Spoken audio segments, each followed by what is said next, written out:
অনেকেই আমাকে প্রশ্ন করেন, ভাই কোন দানাদার খাদ্য দিলে কি উপকার হয়, কোনটা কেন খাওয়ানো হয়? আজকের ভিডিওতে আমি খুব সহজ ভাষায় সেটাই বলবো, তাই ভিডিওটি সম্পূর্ণ দেখুন। প্রথমে আসি ভুট্টার গুঁড়া নিয়ে। ভুট্টার গুঁড়া হলো শক্তির অন্যতম ভালো উৎস।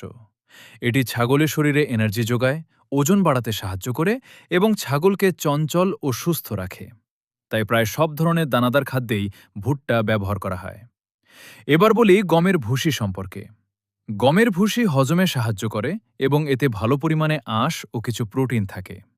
এটি খাবার সহজে হজম হতে সাহায্য করে এবং পেটের সমস্যা কিছুটা কমাতে সহায়তা করে। এখন আসি চালের কুড়া নিয়ে। চালের কুড়ায় শক্তি, কিছু চর্বি এবং প্রয়োজনীয় ভিটামিন থাকে। এটি ছাগলের শরীরে শক্তির ঘাটতি পূরণে সাহায্য করে। তবে বেশি পরিমাণে না দিয়ে পরিমিত পরিমাণে খাওয়ানো ভালো। এবার বলি সয়াবিন খৈল সম্পর্কে।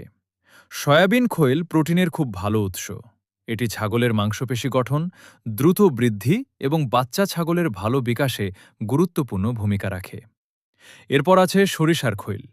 এটিও প্রোটিনের ভালো উৎস এবং শরীরের বৃদ্ধি ও স্বাস্থ্য ভালো রাখতে সাহায্য করে।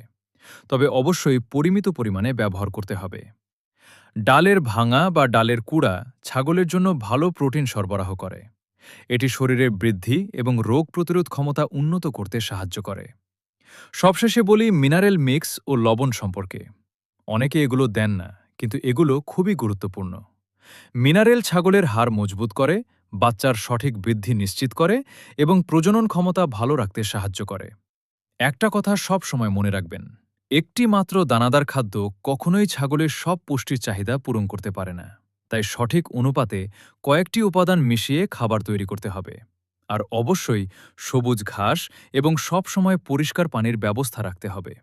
আপনারা যদি চান, তাহলে পরের ভিডিওতে আমি দেখাবো কোন বয়সের ছাগলকে দিনে ঠিক কত গ্রাম দানাদার খাদ্য দিতে হবে এবং